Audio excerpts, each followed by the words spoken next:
avanzando en el estudio del libro de Esther. Esta noche terminaremos el capítulo 6. Y si el Señor lo permite, el próximo miércoles entraremos en el capítulo 7 de este relato histórico en el libro de Esther. Uno de los énfasis del estudio en esta noche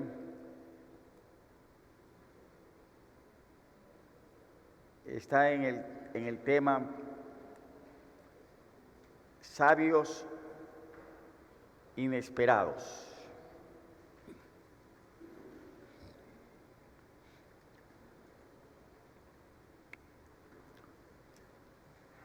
Gloria a Dios. Amán, en nuestras notas, Amán había pasado su vida esculpiendo un monumento a su persona.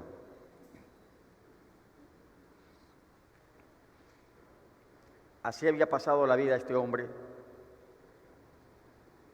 esculpiendo un monumento a su persona. No más que este monumento empezaba a tambalearse. ¿Ha visto un monumento cuando de pronto se mueve? Cójalo.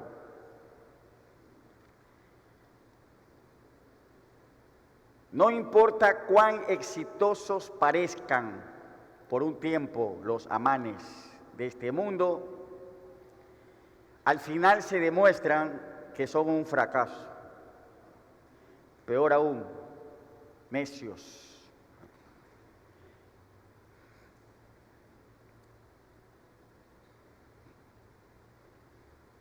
Y hay muchos amanes en este mundo que al final evidenciarán su fracaso, su necedad. Continuando el estudio, esta noche en nuestras Biblias nos ubicamos en el pasaje de Esther, capítulo 6.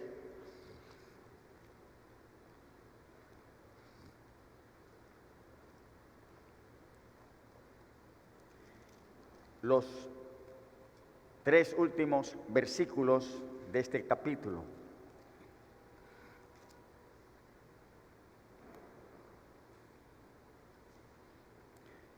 Los versos 12 al 14.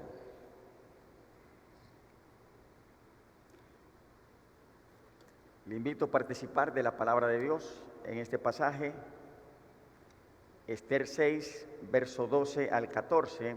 Yo leo el primer verso, el 12, ustedes el 13, que es el más largo, van a disfrutar más que yo. Y podemos leer todos juntos el 14. ¿Lo tiene?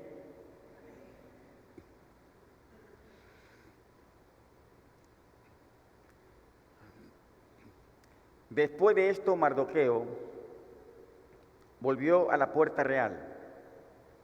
Y Amán se dio prisa, para irse a su casa apesadumbrado y cubierta su cabeza. Ustedes.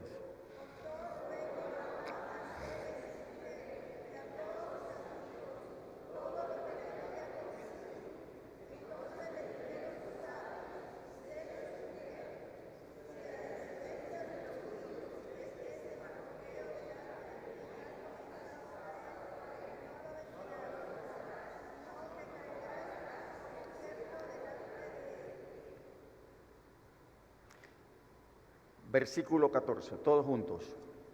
Aún estaban ellos hablando con él cuando los eunucos del rey llegaron apresurados para llevar a Amán al banquete que Esther había dispuesto. Amén. Oramos. Padre, gracias por esta noche y este tiempo, siempre de bendición cuando podemos tomar tiempo para escudriñar tu palabra, estudiarla. Gracias, Espíritu Santo de Dios. Eres tú quien ministras a nuestras vidas con tu preciosa palabra. Gracias, Señor, por tu verdad que permanece para siempre. Que una vez más en este tiempo podemos ser advertidos, amonestados, desafiados, edificados.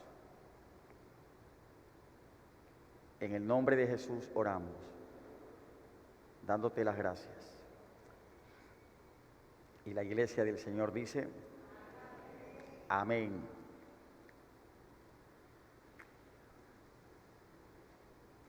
Conforme hemos leído los versos, Mardoqueo, después de ser honrado, y vaya que fue honrado, ¿verdad? Tremendo, ¿no? El vestido real, la mulita, ¿verdad? Después de ser honrado de una manera pública, ¿verdad? Mardoqueo regresó a su tarea en la puerta real. En contraste, ¿a dónde fue Amán?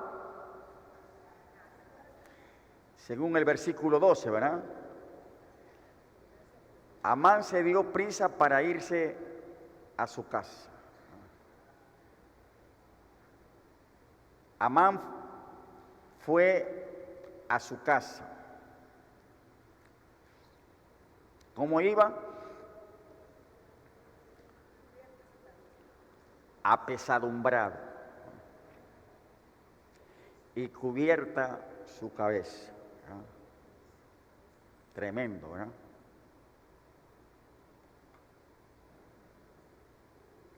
Compare los términos en los versículos 12 y 14 en el pasaje que hemos leído esta noche. Versículo 12.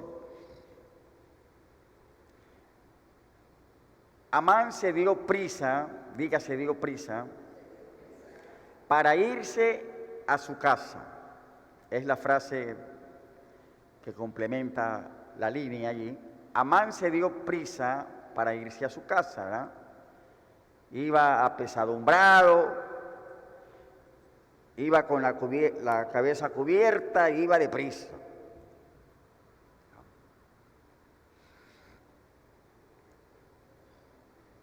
Verso 14. Estamos comparando los términos en estos versos, las expresiones, semejante. En el verso 14, los eunucos del rey llegaron también apresurados, ¿verdad? ¿Para qué? Los eunucos del rey llegaron apresurados para llevar a Amán, ¿no? Entonces, ¿cómo llegaron los eunucos a la casa de Amán? Dice, aún estaba ellos hablando con él. ¿Quiénes son ellos? Ceres, su esposa, los amigos de Amán estaban hablando con él, pero llegan los eunucos del rey. ¿Cómo llegaron? Apresurados. Y no dejaron ni terminar la conversación. No, es que tenemos que irnos. Y estos eunucos apresurados llegaron para llevarlo a Amán al banquete. Dice, de repente, todo en la narración como que va a paso rápido, ¿verdad? Un Amán que va deprisa a su casa, comenta lo que le ha pasado a su esposa y a sus amigos, y ahí está conversando, y de repente también llegan apresurados los eunucos para llevarlo al banquete. Todo en la narración va a paso rápido. De repente notamos la prisa y el desarrollo de los sucesos como si casi se estuvieran alejando de nosotros. Y entonces dice sus notas, a veces esperamos y esperamos que Dios se mueva, ¿no? ¿Le ha tocado esperar? Yo estoy esperando algunas cosas y sigo esperando, pero ya viene, ¿verdad? A veces esperamos y esperamos que Dios se mueva, ¿no? Y ahí estamos en espera. Y entonces cuando Él lo hace, nos quejamos de que se mueve muy deprisa, ¿no? Nuestras quejas, Señor, ¿a qué esperas? Se convierte en Señor, espera, ¿verdad? Y bueno, a veces Dios opera así, ¿verdad? El profeta Habacuc decía, ¿hasta cuándo? ¿Hasta cuándo? Pero a veces Dios también, cuando actúa, lo hace con prontitud. Esther 6:13, ¿no? El versículo más largo con que cierra el capítulo 6 que ustedes leyeron, nos habla de la segunda vez en el relato. Usted se acuerda, ¿no? Ya hubo otra vez anterior cuando Amán se reunió con su esposa, se reunió con sus amigos, ¿verdad? Claro, no más que la primera vez fue diferente, pues. La primera vez todo chévere, hermano Gabriel. Pero esta es la segunda vez y es totalmente diferente la situación. Esther 6:13. La segunda vez que Amán corre a su casa para hablar con su esposa y amigos, para una infusión, no de perejil, para una infusión de ego, ¿verdad? Infusión de ego.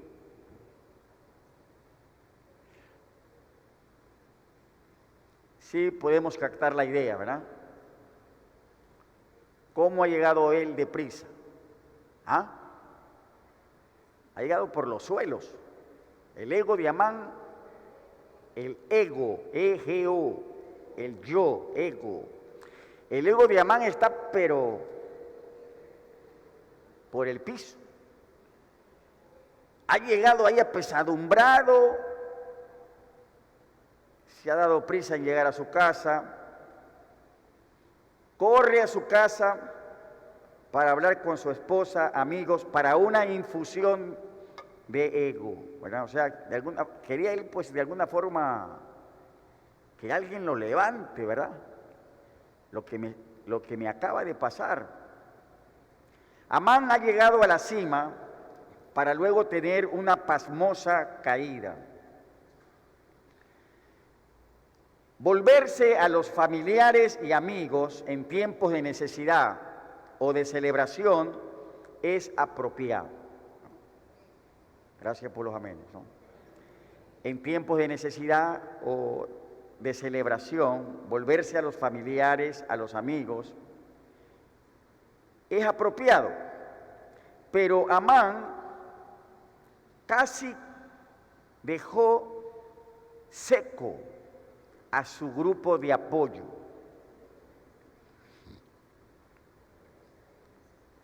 Su esposa, sus amigos, su grupo de apoyo. ¿Cómo los dejó Amán? Casi que los dejó seco, ¿no? ¿Por qué? Las personas inseguras, ¿ha tratado usted con personas inseguras? Yo me acordé de una cuando preparaba estas notas, ¿verdad? Las personas inseguras en grandes posiciones y con grandes egos, grandes yo, suelen ser agotadoras. Agotadoras.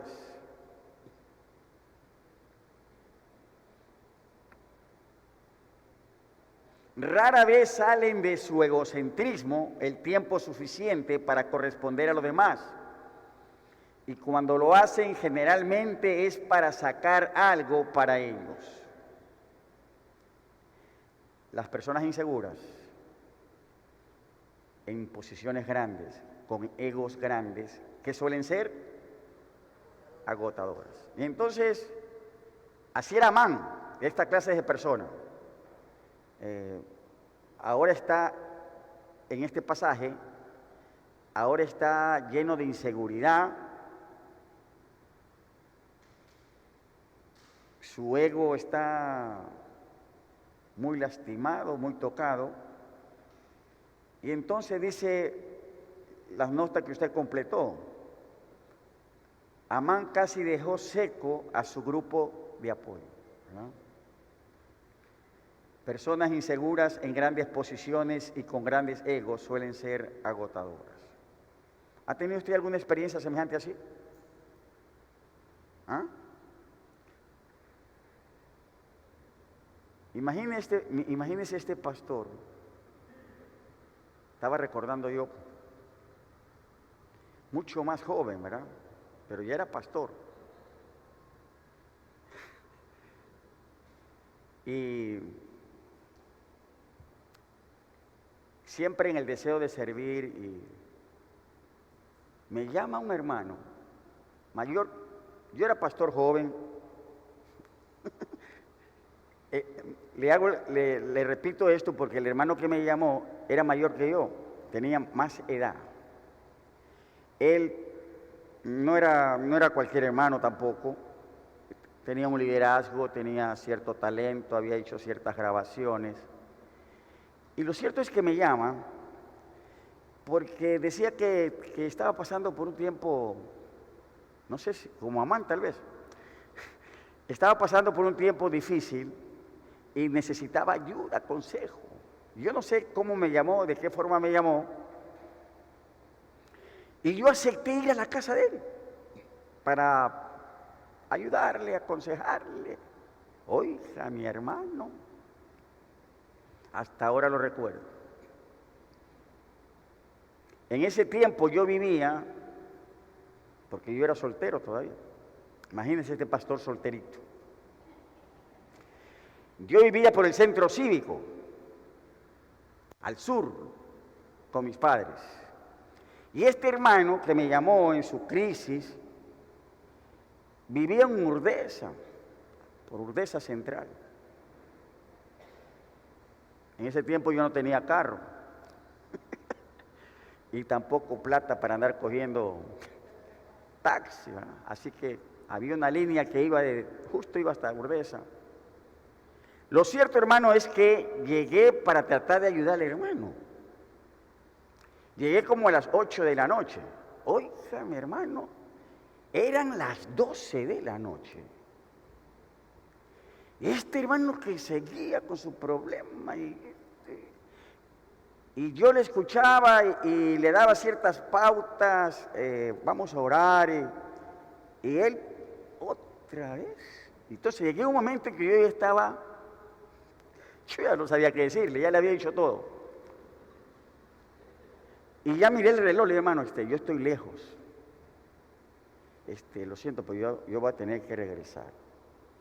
Y él estaba allí en su crisis y todo, y ya yo estaba agotado, ya yo sentí que me había absorbido todo. Y entonces terminé diciéndole, mire hermano, pudiéramos seguir conversando 2 horas más, y ya se ha hecho tarde, iban a ser las 12 de la noche. Y terminé diciéndole, mire, más allá de lo que usted pueda decir y de lo que usted quiera seguir diciendo, Dios puede, Dios puede, Dios puede. Oremos, hermano, vamos a orar. Y cerré con oración. El Señor le bendiga, hermano. ¿Usted cree que me dio las gracias?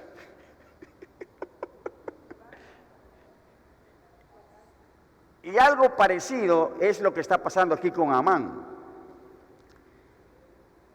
Amán casi dejó seco a su grupo de apoyo. Las personas inseguras en grandes posiciones, con grandes egos, como Amán, suelen ser agotadoras, ¿no? Sabemos por experiencia que obtener apoyo emocional de parte de alguien no siempre fluye de motivos puros.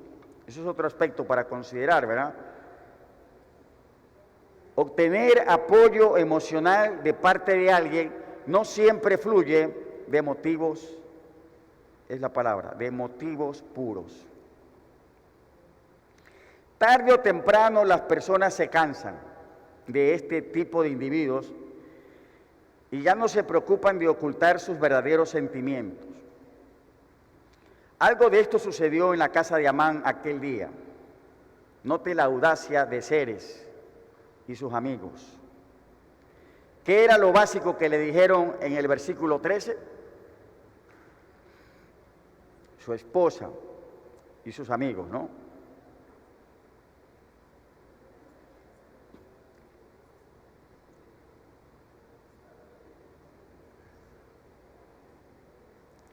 ¿Qué les contó Amán? Contó luego Amán a Zeres, su mujer, y a todos sus amigos, todo lo que le había acontecido. ¿Qué fue lo que le contó Amán? ¿Ah? Imagínense lo que me ha pasado, lo que he tenido que hacer.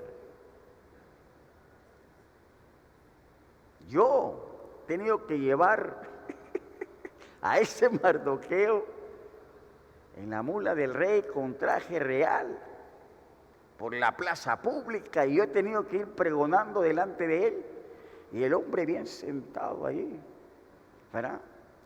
Les contó todo. Ahora, ¿qué era lo básico que ellos, los amigos y la esposa de Amán, le dijeron? En el verso 13, ¿verdad? Lo básico que ellos le dicen, ¿verdad? Si de la descendencia de los judíos es ese Mardoqueo, delante de quien has comenzado a caer, no lo vencerás, sino que caerás por cierto delante de él.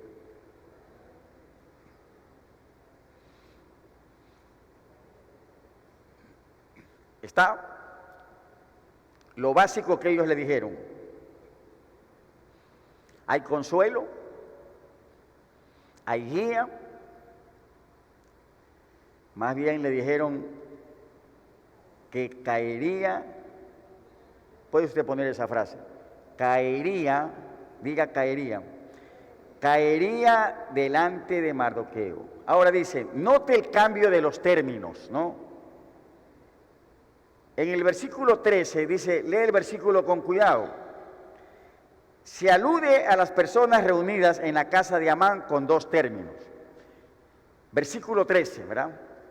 Dice, contó luego Amán a Zeres, su mujer, y ¿cómo más dice? Y a todos sus amigos, lo que le había acontecido. Seguidamente, continúa el verso, dice, entonces le dijeron sus sabios. ¿A quiénes se refiere el término sabios?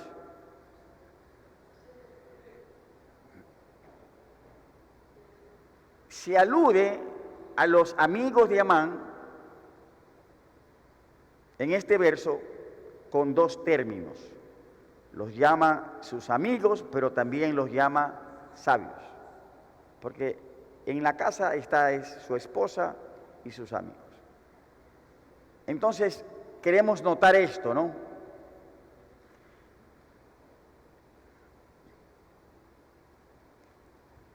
El cambio de los términos. Se alude a las personas reunidas en la casa de Amán, bueno, ya lo dijimos, ¿no? ¿Cuáles son los dos términos para marcar allí? Amigos, y son también estos amigos llamados sabios. Ahora, la palabra hebrea que traduce sabios en este pasaje, literalmente quiere decir hombres sabios, refiriéndose a los amigos de Amán. Hombres sabios. Y según varios comentaristas, la expresión hombre sabio aquí se está usando en un sentido deliberadamente irónico, ¿no? Es decir, no es que sean sabios, sino que son sabios después de los hechos, ¿verdad? ¿Ha visto personas así? Que después de que pasan las cosas, ellos tienen todas las soluciones, es que se debió haber hecho esto, se debió haber... Sabio después de que los hechos han pasado, ¿verdad?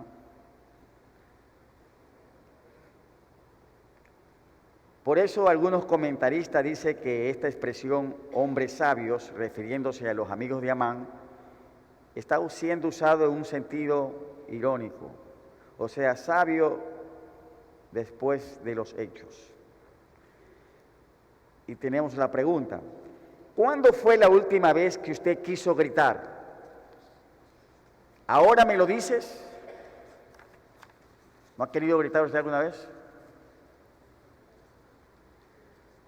Todo el mundo es sabio después de que suceden las cosas, ¿no?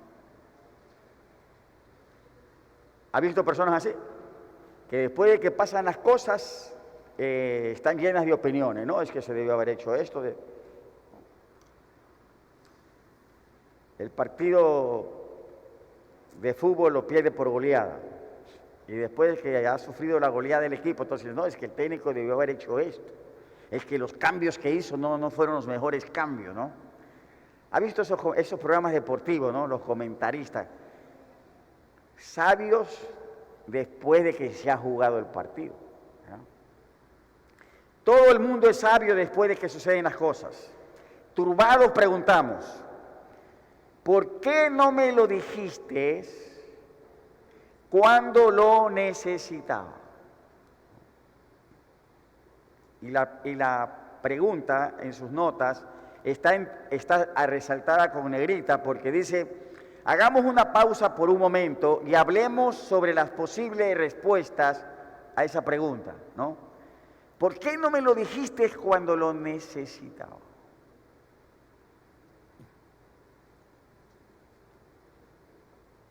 ¿Qué le parece? Estamos haciendo una pausa. ¿Para qué?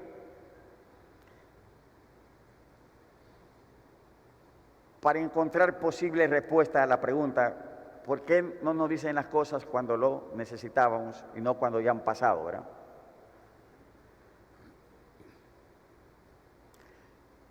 ¿Por qué una persona tal vez no nos diga lo que piensa acerca de una situación dada?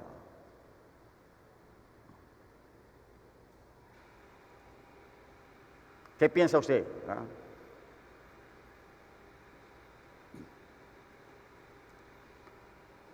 Aquí hay una razón que no está en las notas, ¿verdad? Yo le decía a mi esposa, antes de que mataran a don Fernando Villavicencio, yo le decía, me da gana de alguna forma contactar a este hombre y decirle que tenga cuidado, que extreme su seguridad, porque lo van a intentar matar. Pero después yo pensé, obviamente él es político, está metido en este asunto, probablemente él también ha de estar con el mismo pensamiento de que debe extremar su cuidado, pero parece que no lo extremó, porque en la forma como lo victimaron hubo descuido. ¿Por qué? Entonces, le he dado una razón, ¿no? ¿Por qué una persona tal vez no nos diga lo que piensa acerca de una situación dada? Porque a lo mejor dice, bueno, él también lo puede estar pensando, él también lo puede tener presente. O en sus notas dice, a veces nuestro entusiasmo, determinación o incluso desesperación pueden ser tan pronunciados que alguien no se atreva a decirnos la verdad. Entonces dice, no, es que el hermano, es que la hermana, la tía, está tan entusiasmado, tan determinado, tan desesperado en esta situación por esto. Y claro, mejor dice, no se atreven a decirnos la verdad, ¿no? Porque su entusiasmo, su determinación, su desesperación va por otro lado. pero a lo mejor usted tiene algo para decirle que a lo mejor no es como él piensa, pero como está tan entusiasmado, tan determinado, usted dice, pues mejor lo dejo, ¿verdad? O, así pasa con personas, ¿verdad? Nos vemos demasiados obstinados, diga obstinados, como para que nos detengan. ¿Ha visto usted personas obstinadas? ¿Qué es una persona obstinada? Usted le dice y le dice y le dice, pero obstinado.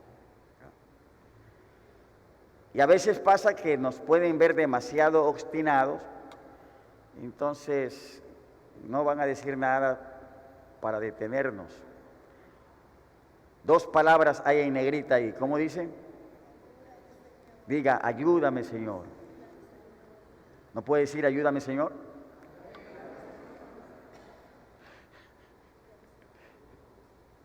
Diga, ayúdame, Señor. Conocí un pastor que ya está en la presencia de Dios.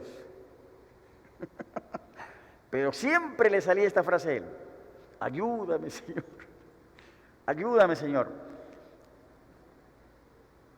¿Y con qué está relacionado este ayúdame, Señor? Diga, ayúdame, Señor.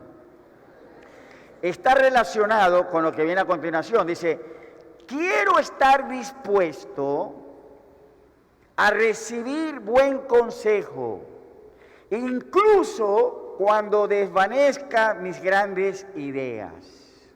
¿No lo quiere usted también? Claro.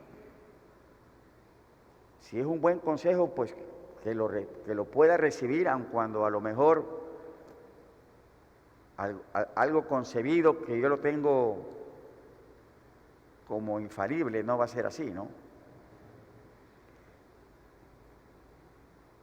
Estemos dispuestos siempre a recibir un buen consejo, ¿verdad? Dígale al que está a su lado, no, mejor no se lo diga, ¿verdad?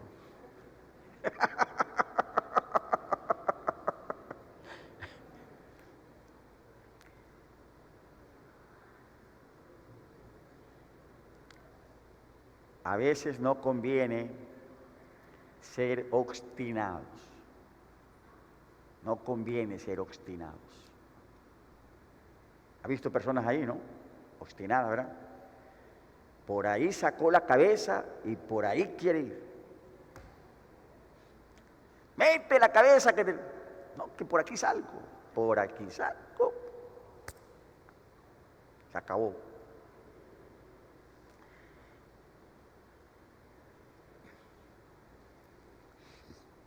Otras veces las personas pueden estar en un proceso de negación.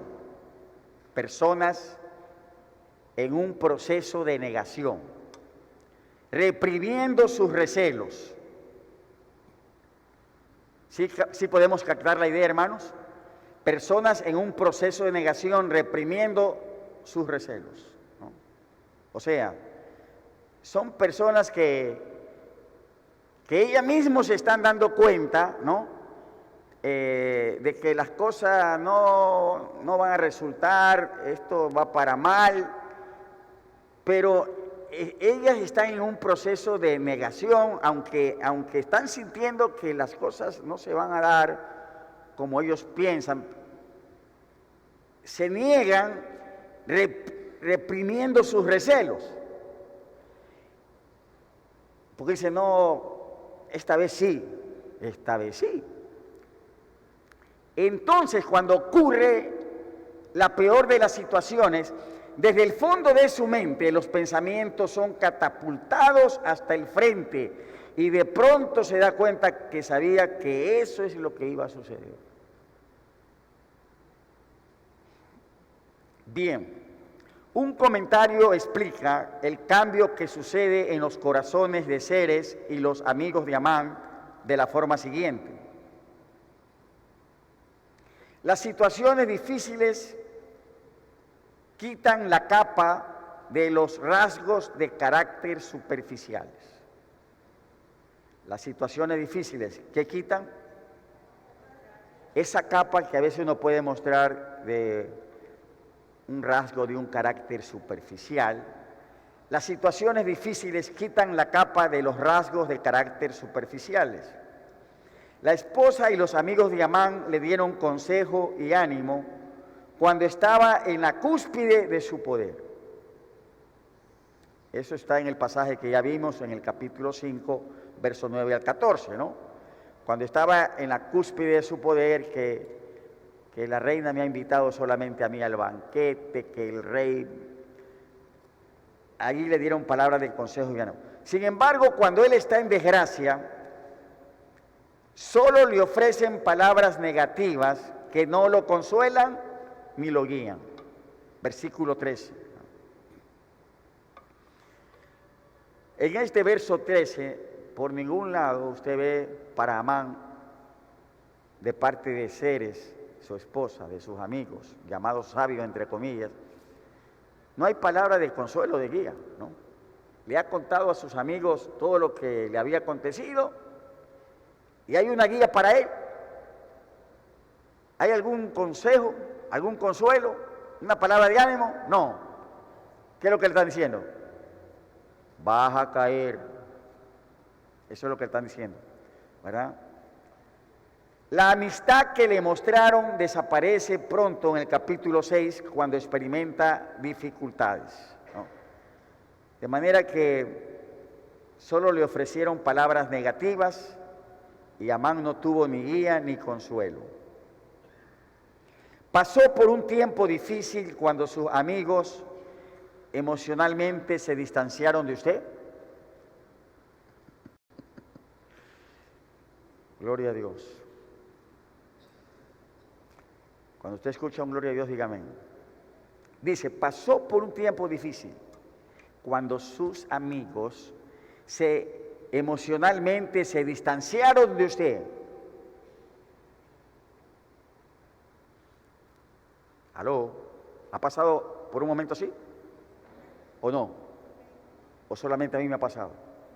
Cuando sus amigos se distanciaron emocionalmente. Mire, el sentido de la pregunta es este, mire. Los amigos pueden estar donde siempre han estado. Los amigos pueden estar a la vuelta de su casa. Los amigos pueden estar en el mismo entorno de su trabajo. Pero cuando se dan ciertas cosas, se han dado ciertas situaciones, la pregunta es, en un tiempo difícil, los amigos que siguen estando donde están, sin embargo, emocionalmente se distancian de usted. ¿Sí ven? Entonces, están allí sus amigos, pero en la crisis que usted está pasando, emocionalmente ellos no le comunican nada. Y entonces, y no es que no saben, pero emocionalmente como que se distancia, ¿no? Ay, hermano, qué pena lo que te está pasando. ¿Qué es esto? ¿No? Es como más bien un distanciamiento, una indiferencia, un silencio.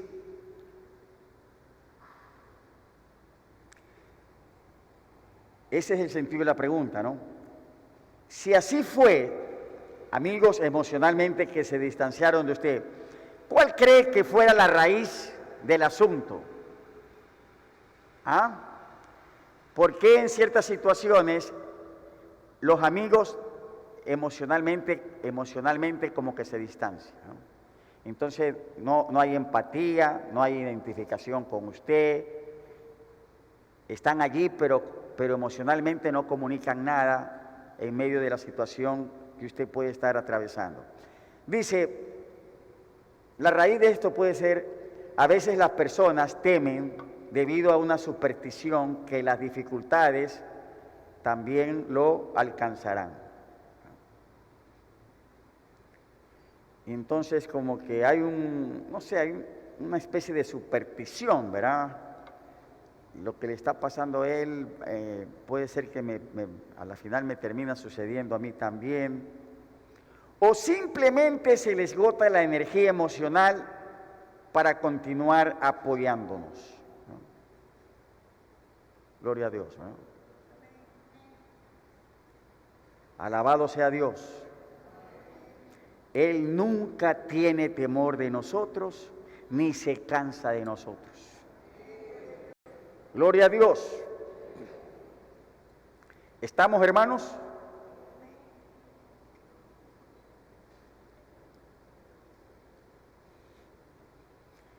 Entonces, a veces hay como cierto temor, o también dice, se les agota la energía emocional para continuar apoyándonos.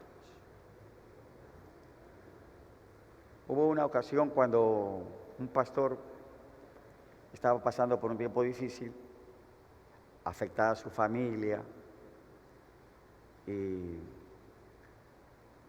era parte de un equipo. Y en esa crisis, ¿usted cree que los demás pastores fueron para tratar con él? Emocionalmente se distanciaron.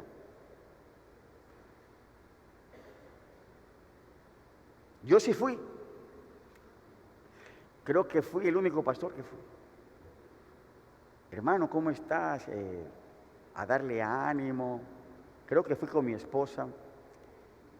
Oramos con él por la familia, ¿verdad? Pero los demás no. Como que había también, no sé, alrededor de eso como cierto temor, ¿verdad? Porque después se corrieron las voces que este pastor, ¿verdad? El pastor estuvo allí en la casa de él. Y yo decía dentro de mí, pero ¿y qué de malo hay? ¿Qué pecado he hecho?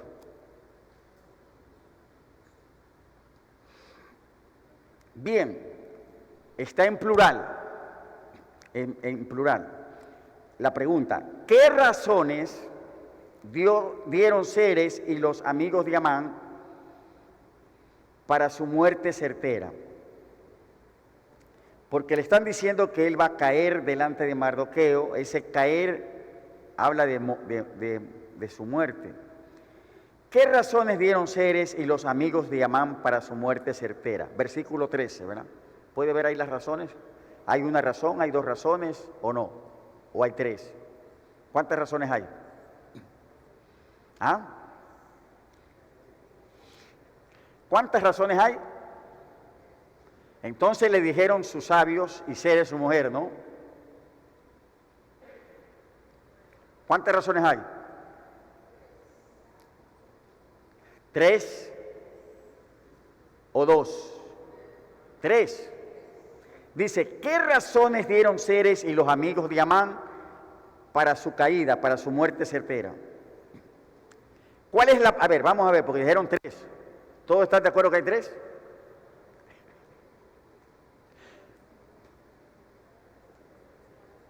¿Tres o dos? Cuatro. Una. ¿Cuántos? Usted está con dos. Yo me pongo en esa posición también, hermano. Pero hay unos que están sosteniendo que son tres. A ver, la primera razón, ¿cuál es? ¿Ah? La primera razón, ¿cuál es? Ahí está la primera razón. Primero dice, a ver, le dicen, si de la descendencia de los judíos es ese Mardoqueo, ¿es descendiente o no es descendiente? Vamos por ahí, dice. Si este Mardoqueo es descendiente de los judíos, y si era, pues. Esa es la primera razón, ¿no? ¿Cuál es la segunda razón? Que le dan Zeres y los amigos de Amán para decirle, mira, tu muerte está sentenciada. Primero, la primera razón es esta, ¿no? Si de la descendencia de los judíos. ¿Cuál es la segunda razón? Claro, esa es la segunda razón, ¿no? Si de la descendencia de los judíos es ese Mardoqueo, delante de quién has comenzado a caer, ¿verdad? Y ya había comenzado, y tremenda caída. Ir con la mula, ¿no? El gran Amán. Esa es la segunda razón. has comenzado a caer. Entonces ya viene, ¿a dónde está la tercera razón? Entonces ya viene todo lo demás. No lo vas a vencer, sino que vas a caer. ¿Cuántas razones son? Son dos. Son dos, ¿verdad? Exactamente dos. Ahora, note que ellos no dicen a Amán que tal vez no vencieran. Le dicen enfáticamente que Amán caerá. Vas a caer. ¿Por qué es eso cierto? Ellos ven en estos sucesos un mal augurio. Si la descendencia de los judíos es ese Mardoqueo, delante de quien has comenzado a caer, no lo vencerás, sino que caerás, por cierto, delante de él. No hay duda que la rivalidad, es la palabra, no hay duda que la rivalidad étnica, en la rivalidad étnica estaba en la raíz de la animosidad de Amán contra Mardoqueo, ¿no? ¿Qué estaba en la raíz del ánimo de Amán en contra de Mardoqueo? Esa rivalidad étnica. Quedaba entonces claro para aquellos más cercanos a Amán que los judíos iban a ganar. Ceres habla con la sabiduría percibida por los gentiles cuando Dios está presente en medio de su pueblo. ¿No? Y nosotros somos también iglesia del Señor, somos gentiles que también percibimos mucho del respaldo de Dios para la nación de Israel, ¿verdad? Y podemos decir quiénes van a caer, quiénes se van a mantener o quiénes no van a permanecer, ¿no? Y Ceres tenía esta sabiduría percibida cuando Dios está presente en medio de su pueblo. Está la cita de Números 22, 24, ahí son capítulos, Números 22 al capítulo 24, que son dos capítulos largos. Las otras dos citas son más breves, cuando Dios está presente en medio de su pueblo, ¿no? Y hay un reconocimiento de esto. Por ejemplo, en Daniel 2, 46, 47, ahí ¿de qué se habla? En Daniel 2, 46, 47 se habla del sueño, ¿verdad? Del sueño que Nabucodonosor tiene y que lo olvida y quiere saber la interpretación. Y todos los magos le están diciendo a Nabucodonosor, pues dinos el sueño y te lo interpretamos. No, es que lo olvidó y le dice. Y si ustedes realmente son sabios y me van a poder dar una interpretación, pues demuéstrenlo también diciéndome lo que soñé. Y todos esos sabios dijeron, es que no se puede, ¿cómo te vamos a dar una interpretación de algo que no nos dice? Es que se me olvidó el sueño, y el rey se llenó de ira. Cuando nadie pudo, ¿quién pudo? Daniel, claro. Dios revela los misterios, Dios revela los sueños que se olvidan, ¿no? Y también da el significado. Y entonces, en esta cita de Daniel 2, 46, 47, hay un percibir del rey de que Dios estaba con Daniel. Y que lo demás no pudieron hacer, Daniel recibió revelación de Dios. También en el capítulo 3, verso 28, 29, eso se refiere al horno de fuego, 7 veces calentado. Los 3 hebreos, ¿qué pasó? El fuego no los pudo dañar. Y cuando salieron de ese horno, el rey tuvo que reconocer que hay un Dios en los cielos. Que nadie, y decía, nadie puede librar como este Dios, que los ha librado a ellos. Los amigos de Amán no le ofrecen esperanza al hombre que está marcado para caer por el destino. Como Balán, Ceres y sus amigos reconocen la inutilidad, es la palabra, reconocen la inutilidad de intentar maldecir al pueblo escogido de Dios y bendecir a los enemigos de Israel, especialmente cuando son amalecitas.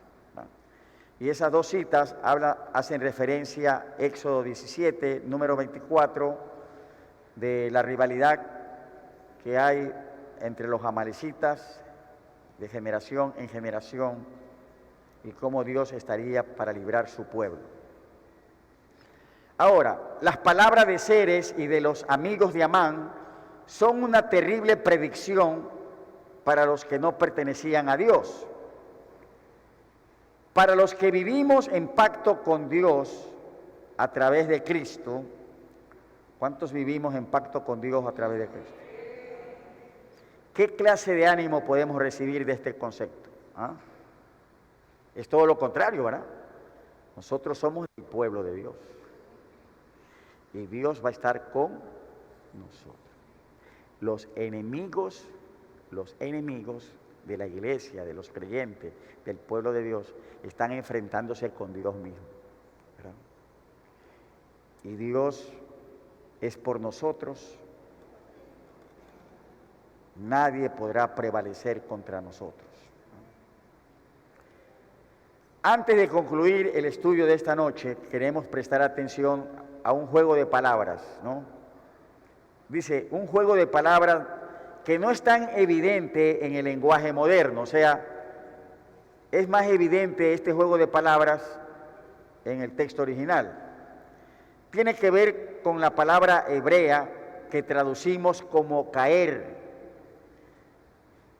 Y dice que el escritor hebreo, en todo el libro de Esther, en todo el relato de Esther, el escritor hebreo teje con maestría la palabra que traducimos como caer, la teje en un tapiz profético a lo largo de toda la narración del libro de Esther. Y entonces, a continuación, hay un párrafo centrado para que usted subraye cada uso de la palabra caer en el párrafo que está allí, en sus notas. En el capítulo 3:7, la suerte cayó, según como dice en la Nueva Versión Internacional, en el mes 12º, mes de Adar. El escritor hebreo sigue usando este juego de palabras, el mismo caer. En 6:10 dice, Jerjes le dijo a Amán, capítulo 6:10, que hiciera con Mardoqueo todo lo que él había dicho, todo lo que había sugerido. Y literalmente, en el hebreo es que no caiga nada de todo lo que has dicho. Todo tenía que cumplirse. En consecuencia, Zeres usó el verbo 2 veces en su predicción. Si de la descendencia de los judíos es ese Mardoqueo, delante de quien has comenzado a caer, ahí está otra vez, no lo vencerás, sino que caerás, otra vez en el relato, caerás por cierto delante de él. La construcción hebrea usa el verbo en dos formas diferentes para dar énfasis en la frase, sino que caerás por cierto delante de él. La suerte de Amán queda completamente sentenciada en el siguiente capítulo que ya vamos a considerar, cuando él había caído. Ahí está otra vez el escritor usando la misma expresión del verbo caer en otra forma, pero siempre entretejido el relato, esa expresión caer, caerás, ahora es cuando él había caído sobre el lecho en el que estaba Esther, en el capítulo 7, el verso 8. Y a partir de ese momento, dice, el temor, otra vez la palabra, el temor cae sobre todos los que se oponen a los judíos. Y la expresión otra vez está tejida allí en 8:17, capítulo 9, verso 2 y 3.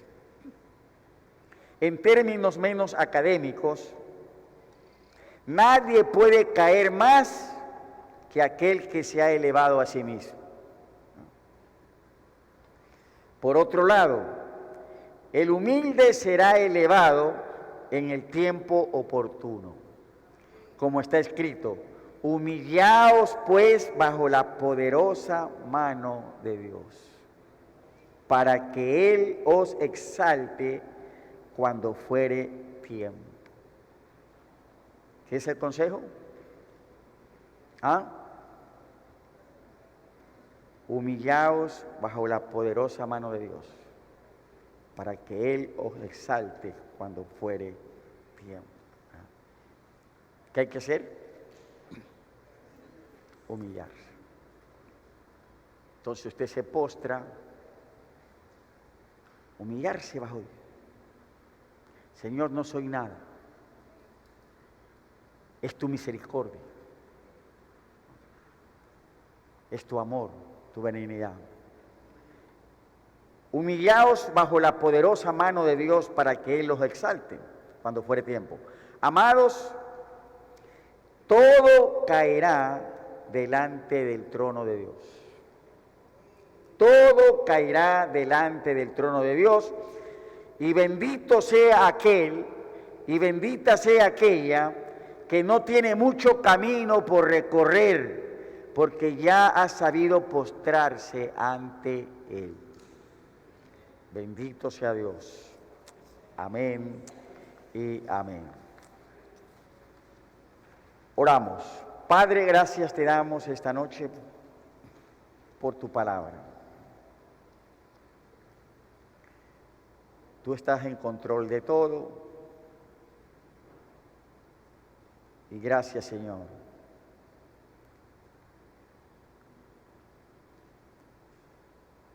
A veces en situaciones no fáciles, otros emocionalmente como que se distancian de nosotros. Pero tú nunca nos dejas, Señor. Tú siempre estás ahí. Gracias, Señor.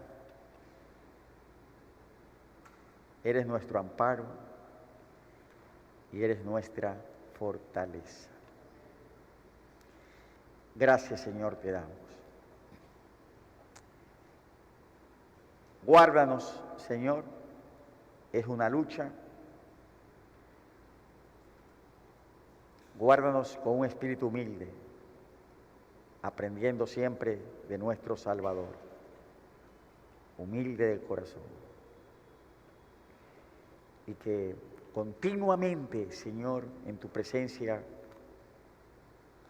humillándonos delante de ti, bajo tu poderosa mano, en el tiempo oportuno, tú nos vas a exaltar. Y a ti sea siempre toda la gloria. Esta noche también, Señor, te damos gracias por este tiempo cuando damos a ti tiempo de bendición, al dar una ofrenda, al dar un diezmo. Una vez más, lo hacemos confiando en tu promesa, Señor, de bendecir nuestros trabajos, nuestras finanzas, cuando ofrendamos y diezmamos. Lo hacemos en el nombre de Jesús. Amén y amén. Los hermanos encargados nos van a ayudar para recibir en este tiempo las ofrendas y los diezmos del Señor.